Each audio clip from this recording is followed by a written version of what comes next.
Hello everyone, আসসালামু আলাইকুম। সবাই কেমন আছেন? আলহামদুলিল্লাহ, আমরা তো ভালো আছি। দেখেন, আমার ফ্রিজ পরিষ্কার করতেছি। ফ্রিজে কত বরফ জমে রয়েছে। অনেক দিন ধরে ঘরে ঝামেলার কারণে আমি ফ্রিজ পরিষ্কার করি না। আজকে হঠাৎ মনে হলো যে না, ফ্রিজটা পরিষ্কার করা দরকার। সেই জন্য ফ্রিজটা পরিষ্কার করলাম। ফ্রিজ পরিষ্কার করে রান্না বান্না শুরু করে দিলাম। দেখেন, এমনি তো মেশিনের শব্দ, আবার দ্বিতীয় কথা হলো পাখির শব্দ। মানে চায়ের দিকে যে বয়স দিতে অনেক অসুবিধা হয়। তারপরও কী করবো, বয়স তো দিতে হবে, রান্নাবান্না করতে হবে। সেই যে ফেসবুকে দেওয়ার জন্য ভিডিও। এখন এই যে আমি কড়াইটা বসাই দিলাম, দিয়ে দিলাম তেল, গরম হয়ে গেছে। এখন দিয়ে দিলাম মশলা, আর দিলাম সামান্য এই জিরা, আস্তা জিরা। এটা গরম হয়ে গেছে। এখন পেঁয়াজ কুচি দিয়ে দিলাম। রান্নাটা এইভাবে করতেছি। অনেক দিন ধরে বলতেছে ফুলকপি খাইবে। শীত চলে যেতেছে, চলে গেছে, গরম পেরে গেছে।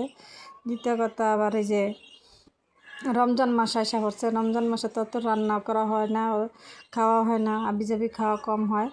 রমজান মাসে ইফতারি খাওয়ার পর আর ভাতের টান থাকে না। যা খায় মানুষ বুড়াইতে, আর যারা বুড়াইতে না খায়, আমি তো বুড়াইতে খাই না, হয়তো এক গ্লাস পানি, একটা খেজুর, এইভাবে খাইয়ে থাকি। প্রথম 2-3 দিন খাওয়া হয়, পরে আর খাওয়া হয় না। এখানে যে মশলাটা দিয়ে দিলাম, আদা রসুন দিয়ে দিলাম, দিয়ে ভালো করে কষায়া তারপর এখন হলুদ গুঁড়া আর ধনিয়া গুঁড়া ছিল না ঘরে, সেই জন্য ধনিয়া গুঁড়া দেওয়া হয়নি। হলুদ গুঁড়া দিয়ে দিলাম পরিমাণ মতো, দিব লবণ স্বাদ মতন, আর দিয়ে দিব লাল মরিচের গুঁড়া। এটা দিয়ে ভালো করে মশলাটা কষাই নেব। আর ওইখানে যা যা মশলা আছে সব কিছু দিয়ে দিলাম, আস্তা মশলা।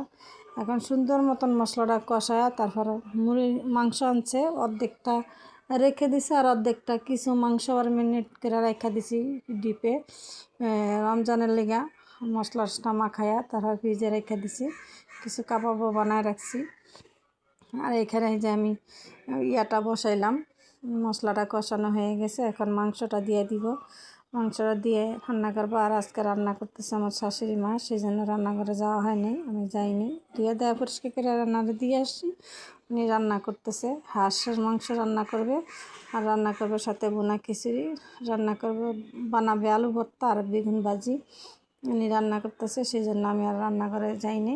সব কিছু গুছাইয়া দেওয়া পরিষ্কার করে দিয়েছি, উনি রান্না করতেছে। আর এখানে যে আমি মাংসটা কষাই নিতেছি। 2টা পাও খাইতে আমার শাশুড়ি অনেক পছন্দ করে, সেই জন্য 2টা পাও দিয়ে দিছে সাথে। আর অর্ধেকটা মাংস রান্না করতেছি, আর অর্ধেকটা ফ্রিজে রেখে দিছি। বেশি মাংস রান্না করলে খাওয়া হয় না, এই মাংসটাই থেকে যাবে, 2 বেলা খাওয়ার পরও থাকবে। তারপরে যে মাংসটা কষানো হয়ে গেছে, আমার একদম সুন্দর মতন কষানো হয়েছে, তেল উঠে গেছে, একদম পানি বের হয়েছিল মাংসটার থেকে, অনেক পানি বের হয়েছে। এই পানিতে মাংসটা কষাইছি। তারপর আলু আর দিয়ে তারপর আবার আরও ভালো করে কষাইতে হবে, না হলে গন্ধ থেকে যাবে। এখানে তো মাংসটা একদম কষানো হয়ে গেছে। এখন আমি ফুলকপি আর ইয়াটা দিয়ে দেব। আর এখান দিয়ে রান্নাঘরের দেওয়াল টল সব কিছু পরিষ্কার করলাম। কাজ যতই করি, শ্বশুরবাড়ির তো নাম হয় না, নামের দরকার নাই। যদি আমার আল্লাহ তা চায়, সব কিছু একদিন হবে আর পাবো। আর যে খারাপ, তার হাজার আনলেও চেষ্টা করলেও লাভ হয় না, কোনো কাজেই আসে না। শুধু বেফুলে মানুষের পিছে দৌড়াইয়া। আর কে কী কইলো, এটা কান দেওয়ার সময় নাই, এখন কান দিতে চাই না আমি। আগে মনে করতাম উনি একটা কথা বলছে, ওনারে এখনই ধরতে হবে। না, এখন মনে করি যে না, ওনার ধরলেই লস, কিন্তু চুপ করে থাকলে মনে হয়তো ভালো হবে। বা বেশি চুপ করে থাকলে দেওয়ালে পিঠ ঠেকে যায় যখন, তখন কথা না বলেও পারি না। কথা বলতে গেলেই আমি খারাপ। 18-19 বছর বাবার বাড়ি থাকলে একটা মানুষ বলতে পারে না যে মেয়েটা খারাপ। শ্বশুর বাড়ি আসার পরের দিনই বলে যে মেয়েটাই খারাপ। তারপরও আজকে 18 বছর, দেখতে 18 বছর হয়ে গেছে, পারিবারিকভাবে এত অশান্তি শুরু হয়েছে। এখন আর আমার ভালো লাগে না, ভালো লাগে অন্য কাউরে। তার কিছু বলার নাই, 2টা বাচ্চা আছে, বাচ্চা দিকে তাকায়া, বাচ্চা 2টা যদি মানুষের মতন মানুষ হয়, এটাই। সবাই আমাদের জন্য দোয়া করবেন। আর আমার ফেসবুক পেজটা সবাই ফলো দেবেন, ইউটিউব চ্যানেলটাকে সবাই সাবস্ক্রাইব করবেন। আর যদি আমার কথাতে বা ইয়াতে কোনো ভুল ত্রুটি হয়ে থাকে, তাহলে সবাই ক্ষমা দৃষ্টিকে দেখবেন। এই তো ফুলকপি দিয়ে দিছি, সাথে অনেকগুলি কথা বললাম। ফুলকপি কষানো হয়ে গেছে, ঝোল দিয়ে দিলাম, জিরা ফাঁকি দিয়ে দিছি এখানে। তো জিরা গুঁড়া দিলাম। আর জিরা গুঁড়া দিয়ে আমি একটু আস্তে আস্তে রাখছি। আবার আমার শাশুড়ি খাইতে বসে, ওনার কাছে বললেন স্বাদ লাগে নাই, সেই জন্য উনি আবার চুলায় বসাইছে।